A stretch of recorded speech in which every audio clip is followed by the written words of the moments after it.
नमस्कार साथियों, आप सभी कैसे हो? तो आप सभी का स्वागत है आज की इस हमारे क्लास में दोस्तों।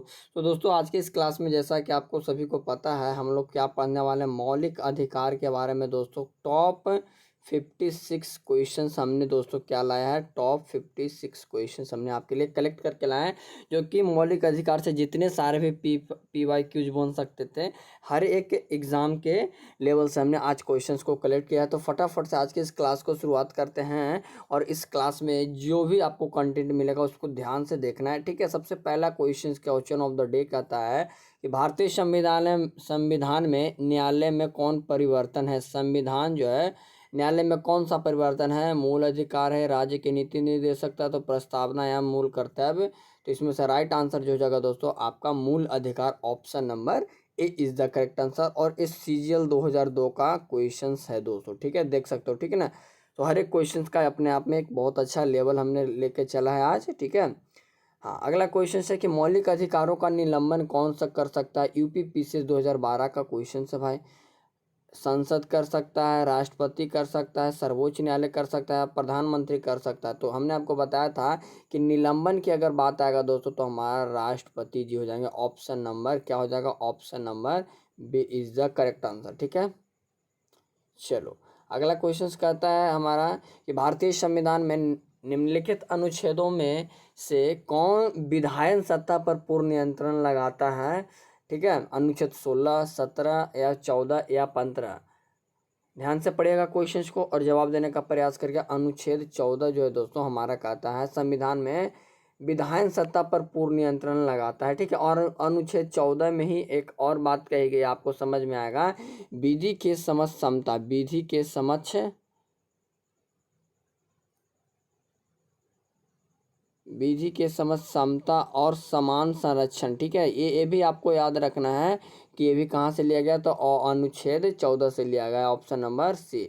चलो, ये क्वेश्चन से बहुत ही लाजवाब और शानदार है कि भारतीय संविधान की प्रस्तावना में प्रयुक्त समाजवाद शब्द को निम्नलिखित में से किस अनुच्छेद या अनुच्छेदों के साथ मिलकर पढ़ने से सर्वोच्च न्यायालय को सामान्य कार्य के लिए समान वेतन का मौलिक अधिकार परिभाषित करने की शक्ति प्राप्त हुई। हमने आपको बढ़ाया था कि कौन से आर्टिकल में बताया गया है कि समान कार्य के लिए समान वेतन जो है दोस्तों, ऑप्शन नंबर क्या हो जाएगा? डी हो जाएगा। क्यों हो जाएगा डी? क्योंकि 14 में भी बात की गई है समाजवाद की, 15 में भी बात की गई है, ठीक है, धर्म और जाति और लिंग के अनुसार कोई भेदभाव नहीं करेगा। और 16 में बात की गई है समान वेतन के लिए समान कार्य, या फिर लोक नियोजन में अवसर की क्षमता, लोक नियोजन, ठीक है। एक कौन सा? अनुच्छेद 16। तो इससे हमारा पता चलता है कि ऑप्शन नंबर डी होगा। तीनों को अगर मिला के पढ़ेंगे तो ये हमारा संपूर्ण होगा, ऑप्शन नंबर डी। चलो, कहता है कौन सा अनुच्छेद जो है भारतीय संविधान का किसी भी रूप में अस्पृश्यता निषेध को के लिए प्रावधान है। तो अस्पृश्यता, अनटचेबिलिटी के लिए अनुच्छेद 17 है, option number A is the correct answer. इसमें कुछ ज़्यादा खास नहीं है। भारतीय संविधान में प्रदत्त स्वतंत्रता का अधिकार में संबंधित निम्नलिखित में से कौन सत्य नहीं है? सत्य नहीं है, यहाँ पे ध्यान देना, इस शब्द पे जोर डाला गया है कि सत्य नहीं है। तो भारत में भ्रमण की स्वतंत्रता ये है, भाषण व व्यक्ति की अबाधित स्वतंत्रता, संघ बनाने की स्वतंत्रता। तो दोस्तों संघ बनाने की स्वतंत्रता है, भारत में भ्रमण करने की है। लेकिन 6 का जो बी है क्या, कि भाषण व अभिव्यक्ति की अबाधित है, बाधित स्वतंत्रता की बात की गई, ना कि अबाधित, क्योंकि यहाँ पे अबाधित, अगर सिर्फ बाधित रहता तो हमारा करेक्ट आंसर हो जाता ऑप्शन नंबर बी। चलो, अगला क्वेश्चन है कि संविधान के किस अनुच्छेदों में शोषण के विरुद्ध का अधिकार है। तो शोषण के अनु 14 से 18 समानता का अधिकार है, 25 से ये धार्मिक है, सब हो गया। अब बताओ, ये दोनों बच गए, 19 से 22 और 23 से 24, क्या हो जाएगा? ऑप्शन नंबर क्या होना चाहिए? तो ऑप्शन नंबर सी है हमारा।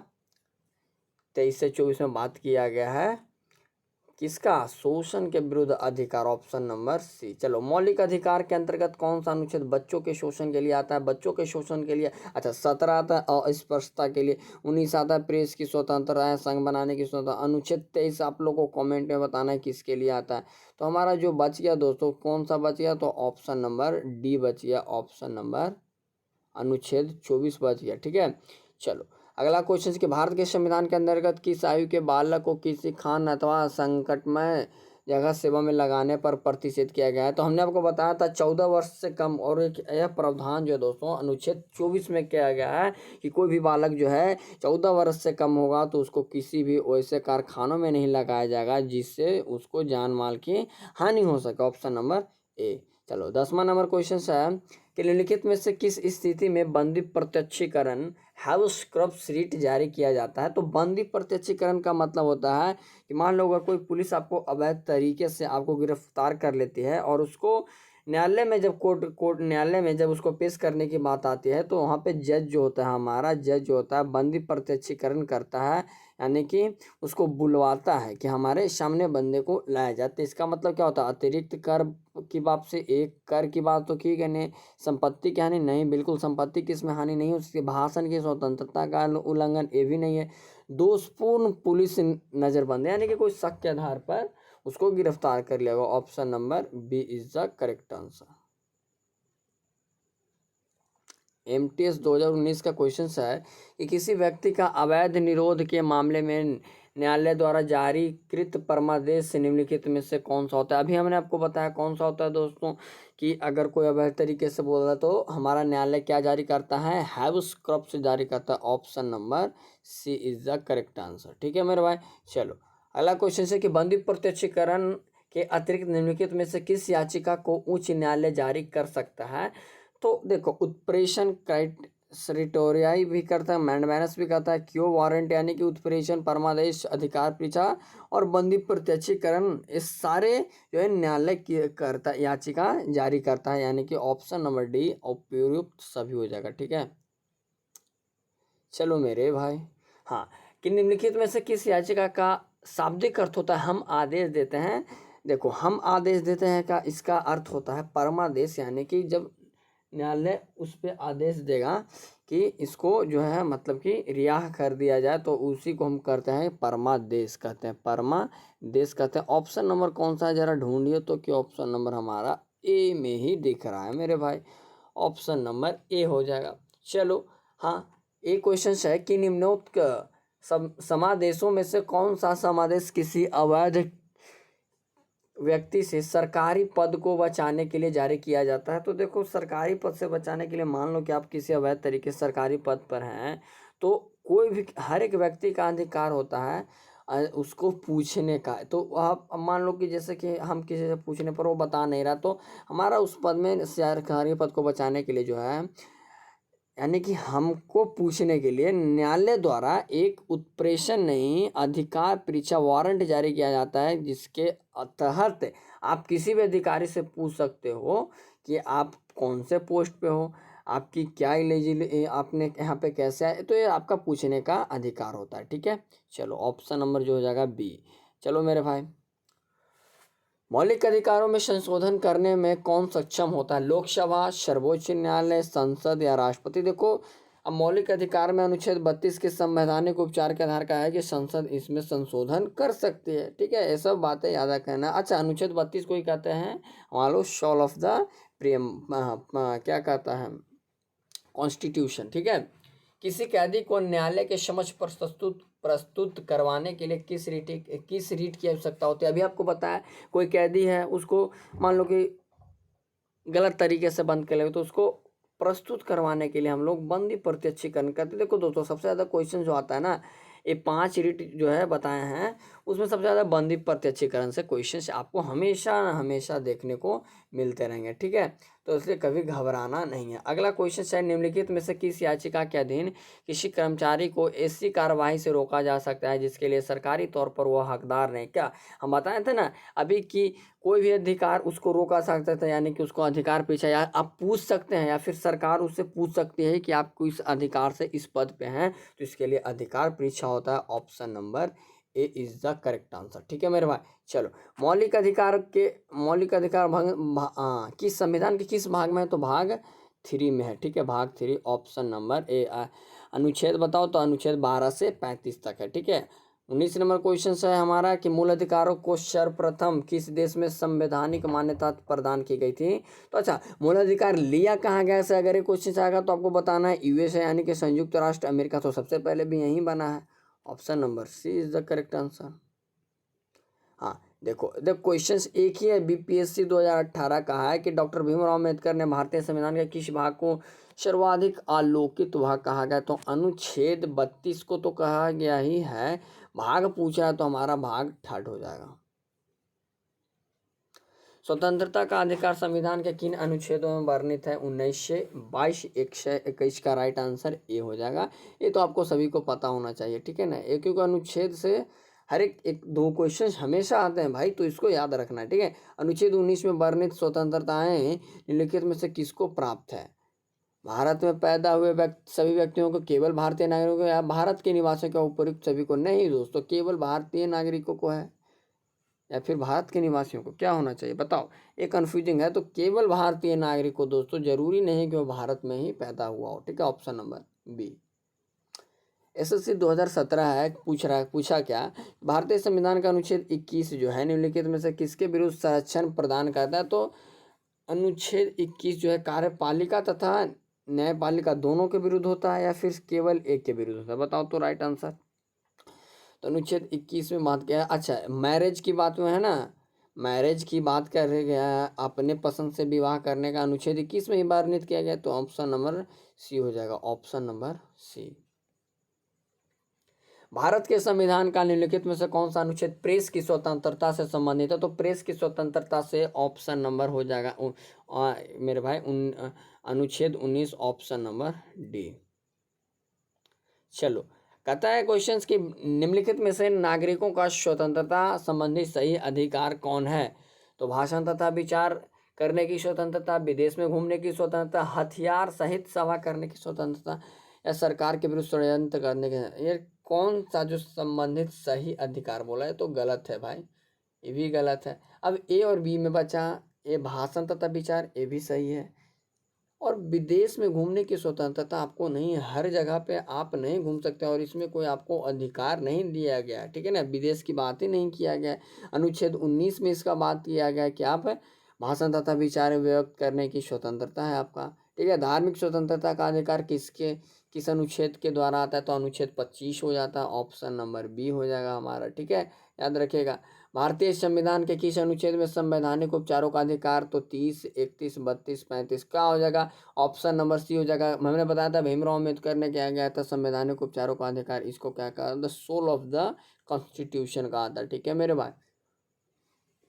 देखो यहाँ पे भी आ गया ना मेरे भाई, आ गया कि संविधान का हृदय एवं आत्मा किसको, कौन से अधिकार को बताया गया? तो संवैधानिक उपचार का। लेकिन अगर पूछ देगा कि कौन से भाग में इसका वर्णन है, तो इसका भाग थर्ड में वर्णन है। अनुच्छेद पूछ देगा, अनुच्छेद आपका 32 याद रखना है, ठीक है। देखो भाई, हम ज़्यादा क्वेश्चन लाते हैं, इसलिए हम मतलब कि हर एक क्वेश्चन का एक्सप्लेनेशन जो है उसके कर तो देते हैं, लेकिन ये होता ना कि एक ही क्वेश्चन से 4 क्वेश्चन अब बनाने लगे। अरे भाई, जितने सारे बन सकते हैं क्वेश्चन हमने सारे इसमें कवर किए हैं, तो ज़रूरी नहीं है कि हम एक ही क्वेश्चन के बोले कि देखो भाई इसमें जो है सर्व संपत्ति के मौलिक अधिकार को कब समाप्त किया गया? तो 1978 में 44वें संविधान संशोधन। अब इसके द्वारा हमारा 5 संशोधन को बताने लगे, तो इसका कोई मतलब नहीं होता। जितना सारा जो संशोधन हुआ है सारे का हमने आज क्लास में लाए हैं, जो भी मौलिक अधिकार से संशोधन हुए सारे लाए हैं।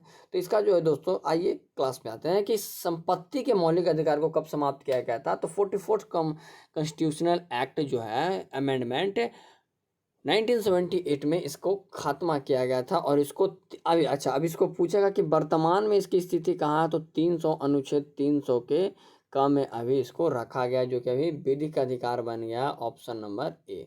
चलो देखो, अभी भी क्वेश्चन आगे उसी से है। ये 44वें संविधान संशोधन विधेयक द्वारा किस मौलिक अधिकार को सामान्य वैधानिक अधिकार, अभी बताया ना कि विधिक अधिकार बन गया, तो कौन सा अधिकार है दोस्तों? तो संपत्ति का अधिकार है। अब बताओ, इसमें कोई दिक्कत हो आपको? नहीं होगा, और होना भी नहीं चाहिए मेरे भाई। चलो अगले क्वेश्चन की ओर बढ़ते हैं।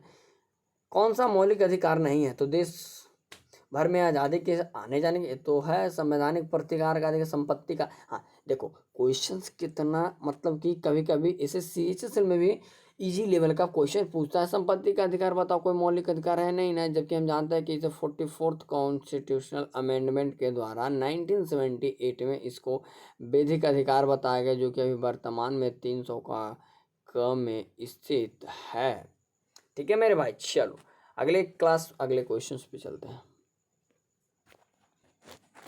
संवैधानिक उपचारों का अधिकार किन परिस्थितियों में निलंबित किया जाता है? आपात स्थिति में, सेना सदस्यों के संबंध में, बिल्कुल जब सैनिक विधि लागू हो, यानी कि ऑल ऑफ दिस उपयुक्त सभी परिस्थिति में हम लोग जो है दोस्तों हमारा निलंबन हो सकता है। ठीक है।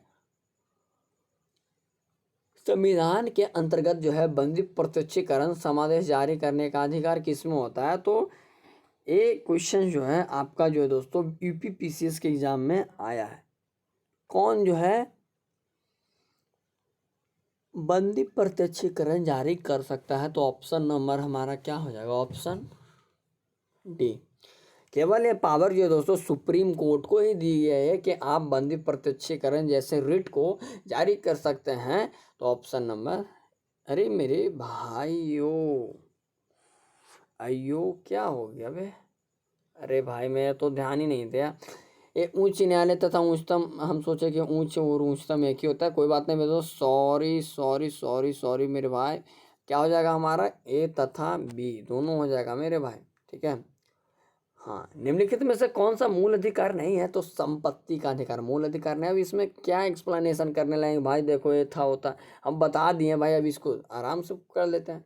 तो ये होता है पढ़ाने का सही टीचिंग स्टाइल होता है। ठीक है। आईएएस प्री मेंस का क्वेश्चन एकदम रप्पा रप्पा काट देंगे भाई। अस्पृश्यता का उन्मूलन पूरा कोशिश भी नहीं पढ़ना है, सीधा अनुच्छेद 17 मारे यार। दो दो ऑप्शन है, चलो कोई बात नहीं, एक मार लेते हैं। अब बीपीएससी का क्वेश्चन है कि मौलिक अधिकार को लागू लागू करने के लिए कौन सा रीट जारी की जारी की जाती है? चुनाव आयोग द्वारा, संसद द्वारा, राष्ट्रपति द्वारा या उच्चतम न्यायालय द्वारा?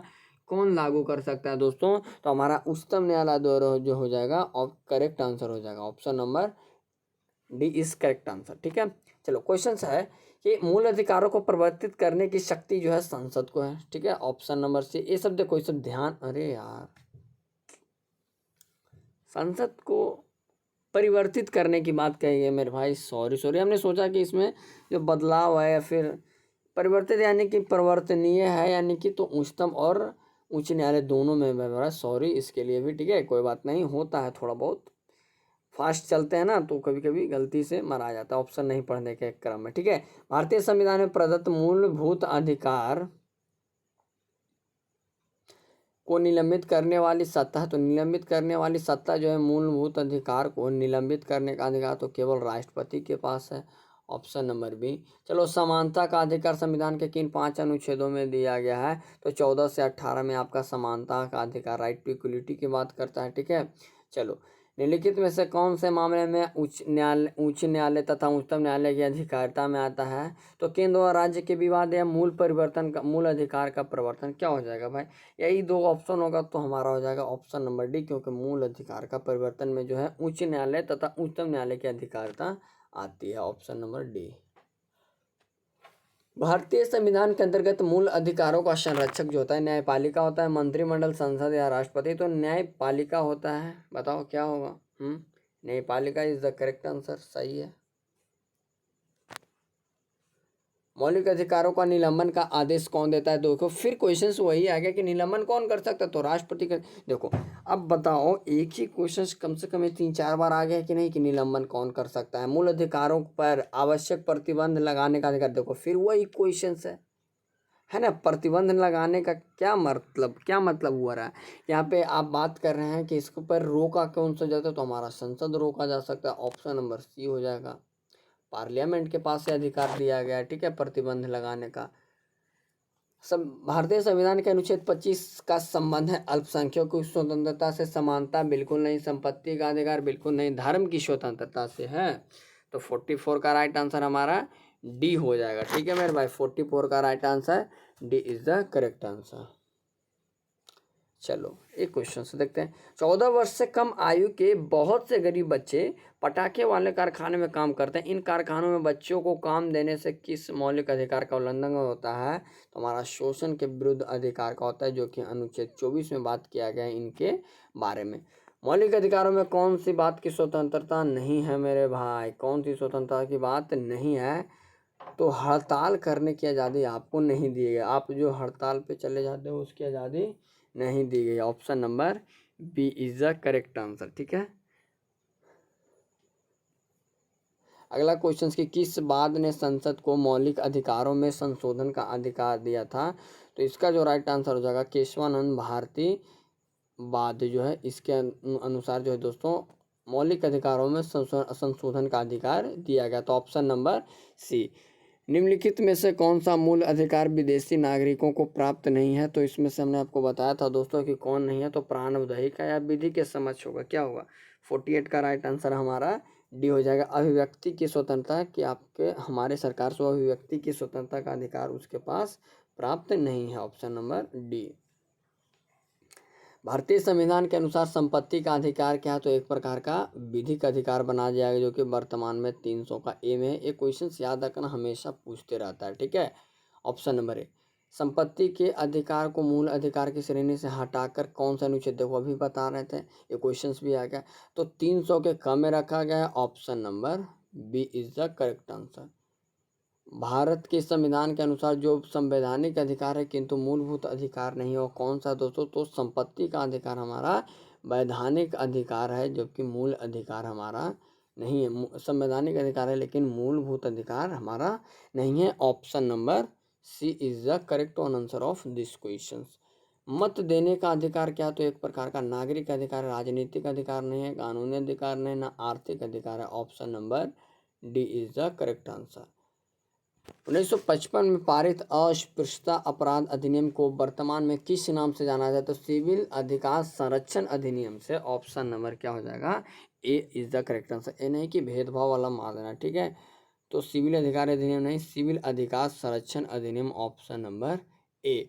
भारत के संविधान में मौलिक अधिकार कब जोड़े गए थे? तो दोस्तों ये मूल संविधान का हिस्सा था, 42वें संविधान द्वारा नहीं, 52 द्वारा नहीं, 14, यानी कि यह मूल संविधान का हिस्सा था हमारा। अगर पूछेगा मौलिक कर्तव्य तो उसको जोड़ा गया था, ठीक है। निम्नलिखित में से कौन सा अधिकार भारतीय संविधान के अनुच्छेद 32 के अंतर्गत प्रवर्तित किए जा सकते हैं? तो उपर्युक्त सभी या फिर कोई एक, बताओ क्या होगा राइट आंसर? 55 का हमारा मौलिक अधिकार की बात किए गए अंतर्गत प्रवर्तित किए जा सकते हैं, ठीक है। सब कुछ नहीं कर सकते, ठीक है। और आज का लास्ट क्वेश्चन है कि समानता का अधिकार भारतीयों के लिए सुनिश्चित करता है धार्मिक समानता, आर्थिक समानता, यानी कि सामाजिक समानता, यानी कि कौन कौन से समानता हमारे बारे में बात करें? तो उपयुक्त सभी है। Option number D.